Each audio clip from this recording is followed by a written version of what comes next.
You know, some of us be like, Jesus knows my heart. And that's exactly why I'm confused about the choices you're making. Because we've turned Jesus knows my heart into Jesus understands my disobedience.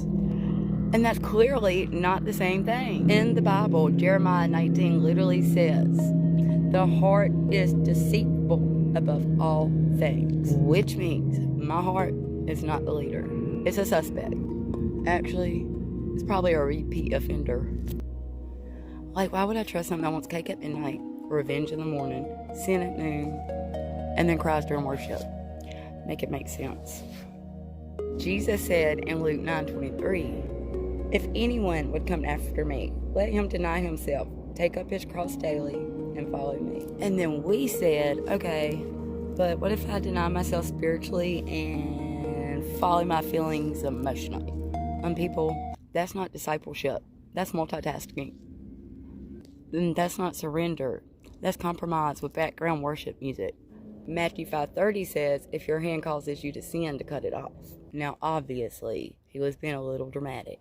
Because if we took that literal, church would look crazy. But the point is to do something about it. Not praying about it again while putting yourself in the same situation, having the same conversation, and making the same excuses, and calling it growth. No, that's not growth. That's being familiar with the struggle. Because you're not fighting temptation. You're scheduling it. It's on your calendar. And probably with snacks. Jesus didn't say, go and sin no more, unless you're tired or triggered, or if it feels right. He said in John 14:15, if you love me, keep my commandments. Not because he's controlling, but because he's not confused. We're confused. He's not. A lot of us love grace because it saves us, but we hate obedience because it costs us. Grace is free. Obedience has a price tag. And y'all be like, do you accept emotional installments? But Romans 6:1-2 says, shall we continue in sin so that grace may abound? By no means. And I'm pretty sure that's Bible talk for absolutely not. Get real. That's not aggressive. That's disappointing. And listen, this is not about perfection. If it was, the Bible would be 1 page long and nobody be saved.